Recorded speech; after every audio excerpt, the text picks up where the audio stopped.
నమస్తే, welcome to Disha TV. రాష్ట్రంలో మారిన వాతావరణ పరిస్థితులు రైతులకు శాపంగా మారాయి. ప్రధానంగా ఎండ తీవ్రత, అలాగే భూగర్భ జలాలు అడుగంటడం, ఇక నీటి కొరత కారణంగా అయితే రైతులు ఎంతో ఇబ్బంది పడుతున్నారు. ప్రధానంగా పండించిన పంట చేతికి అందే సమయంలోగా పంటలు ఎండిపోవడంతో ఇక తీవ్రమైన నష్టాన్ని అయితే రైతులు చూస్తున్నారు. చాలామంది రైతులు కూడా ఆవేదన వ్యక్తం చేసిన పరిస్థితి కనిపిస్తూ ఉంది. బయటకు వచ్చి కూడా వాళ్ళ కన్నీళ్లు పెట్టుకున్న పరిస్థితి కనిపిస్తూ ఉంది. కొన్ని ప్రాంతాల్లో అయితే రైతులైతే ఇక చేతి దాకా వచ్చిన పంట ఎండిపోవడంతో ఆత్మహత్యల శరణ్యంగా భావించి కొన్ని సంఘటనలు జరుగుతున్న పరిస్థితులు కనిపిస్తున్నాయి. ఇలాంటి సందర్భంలో ఇటు రైతుల సంఘాలు అలాగే ప్రతిపక్షాలు కూడా పెద్ద ఎత్తున ప్రభుత్వానికైతే వినతినిస్తున్నాయి, డిమాండ్లు అయితే వ్యక్తం చేస్తున్నాయి. పండించిన పంట విషయంలో మాత్రం ఇక న్యాయం జరగాలి, చేతికాక వచ్చి పంట నష్టం జరుగుతుంది కాబట్టి తక్షణ పంట నష్టానికి సాయం అందించాలని చెప్తున్నారు. అలాగే నీటి సమస్యకు పరిష్కారం చూపాలని కూడా పెద్ద ఎత్తున కూడా నిరసనలు అలాగే డిమాండ్లు వ్యక్తం చేస్తున్న పరిస్థితి కనిపిస్తూ ఉంది. ఇక లెక్కల విషయానికి వస్తే మాత్రం ఈసారి యాసంగిలో 65 లక్షల వరకు అయితే ఎకరాల వరకు అయితే రైతులు పంట పండించారు. అందులో దాదాపు 45 లక్షల వరకు అయితే ఈ యొక్క వరి సాగు చేశారు.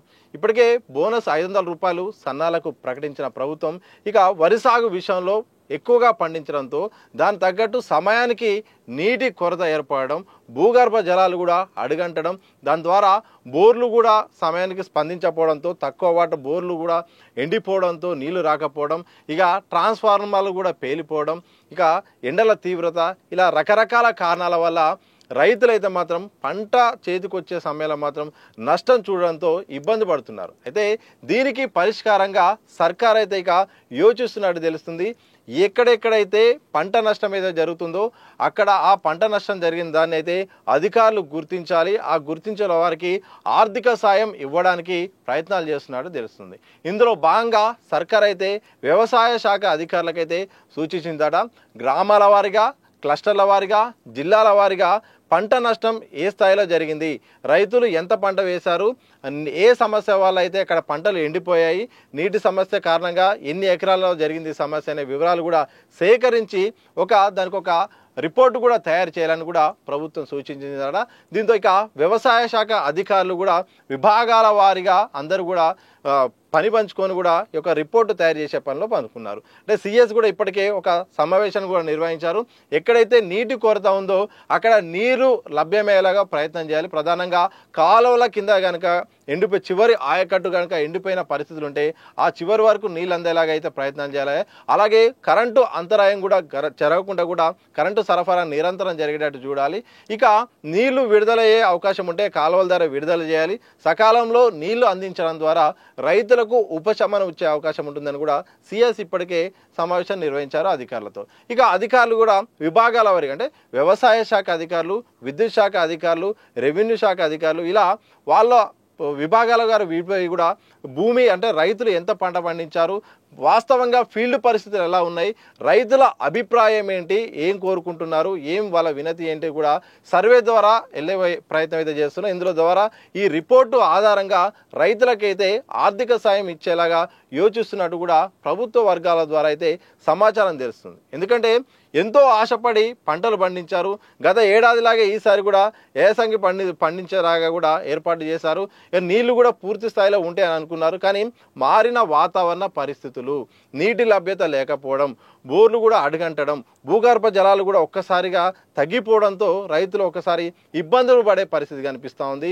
చాలామంది ఆవేదన వ్యక్తం చేస్తూ కూడా ఆ పంట చేతికొచ్చిన పంట కొద్ది రోజులైతే మాత్రం ఇక పంట చేతికొచ్చేది. అలాంటి సమయంలో పంట ఎండిపోవడంతో ఆ పంట అంతా కూడా ఇక పశువులకు గ్రాసంగా మారిపోయిన పరిస్థితి కనిపిస్తూ ఉంది.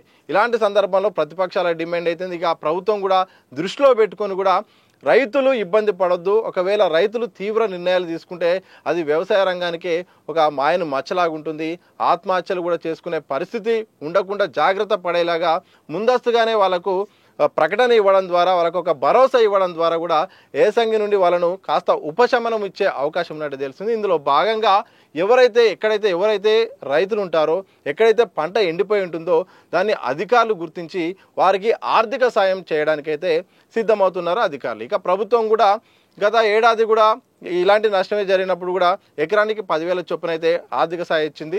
దాన్ని దృష్టిలో పెట్టుకుని ఈసారి కూడా 8,000 నుండి 10,000 వరకు ఆర్థిక సాయం ఇవ్వడానికి కూడా యోచిస్తున్నట్టు తెలుస్తుంది. ఇక వ్యవసాయ శాఖ అధికారులు కూడా దాన్ని ఒక రిపోర్టు తయారు చేసే పనిలో పడినారు.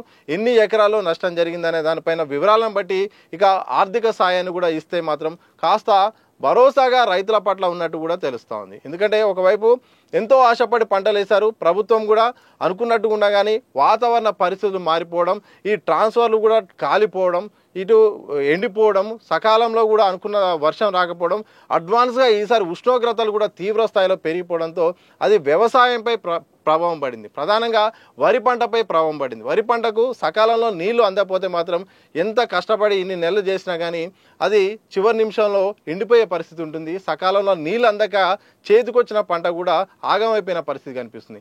ఇలాంటి సందర్భంలో ఇక ఉపేక్షించలేదు, తప్పకుండా వాళ్లకు అండగా ఉండాల్సిన అవసరం ఉంటుందని కూడా ఇప్పటికే సీఎం రేవంత్ రెడ్డి గారు నిర్ణయం తీసుకున్నట్టు తెలుస్తుంది. అందులో భాగంగా 2 రోజుల క్రితమే అధికారులతో సమావేశమై కూడా దీనిపై ఒక రిపోర్టు తయారు చేయాలి, వీళ్ళకు న్యాయం చేసేలాగా అన్ని రకాల ఒక డేటా తయారు చేస్తే మాత్రం ఆర్థిక సాయం అందజేసే ప్రయత్నం చేస్తున్నట్టు తెలుస్తోంది. ఏదేమైనప్పటికీ ఒక రకంగా ఇలాంటి సమయంలో రైతులకు ప్రభుత్వం సాయం అందించడం ద్వారా కాస్తంత భరోసా ఉపశమనం ఉండే అవకాశం ఉంటుంది. ఎంతో నమ్మకంతో ఎకరాల్లో పంట వేశారు. ఎందుకంటే గత ఏడాదితో పోతే ఈసారి ఏకంగా అంటే గత ఏడాది ఇప్పుడు ఈ ఏడాది అయితే 65 లక్షల ఎకరాల్లో మాత్రం ఈసారి పంట వేశారు. గత ఏడాదితో పోస్తాం ప్రధానంగా 8 లక్షలు ఇంకా అదనంగా వేశారు. అంటే ఇంకా ఎక్కువ పెరిగింది. గత వేసంగితో పోలిస్తే అధికారుల లెక్కల ప్రకారం ఇంకా ఎక్కువగా పంట వేశారు. పంట నష్టం కూడా తీవ్ర స్థాయిలో ఉన్నది. ఇటు ప్రతిపక్షాలు కూడా కేంద్ర మంత్రి బండి సంజయ్ అయితేంది, ఇటు బీఆర్ఎస్ నుండి కూడా ఎమ్మెల్యేలు కూడా మాజీ మంత్రులు కూడా ఫీల్డ్ విజిట్ చేసి కూడా రైతులతో మాట్లాడి అక్కడ సమస్యను బయటకు చెప్పే ప్రయత్నం చేస్తున్నారు. ఇలాంటి సందర్భంలో ఈ యొక్క పంట పండించిన రైతులకు భరోసాగా ఉండాల్సిన అవసరం ఉన్న నేపథ్యంలో 10,000 అంటే 8,000 నుండి 10,000 ఎకరానికి ఆర్థిక సాయం ఇచ్చేలాగా యోచిస్తున్నట్టు తెలుస్తుంది. త్వరలో దీనిపై ఒక కీలకమైన ప్రకటన ఉండే అవకాశం ఉన్నట్టు తెలుస్తుంది. ఏదేమైనప్పటికీ ఏసంగిలో పంట ఎండిపోయి చాలా ఎకరాల్లో మాత్రం నీటి లభ్యత లేకపోవడం, ఎండిపోవడంతో రైతులు ఆవేదన వ్యక్తం చేసిన క్రమంలో ఇక ప్రభుత్వం అయితే మాత్రం ఆర్థిక సాయం చేయడానికైతే సిద్ధమైనట్టు మాత్రం అధికార వర్గాల ద్వారా అయితే సమాచారం అయితే తెలుస్తూ ఉంది.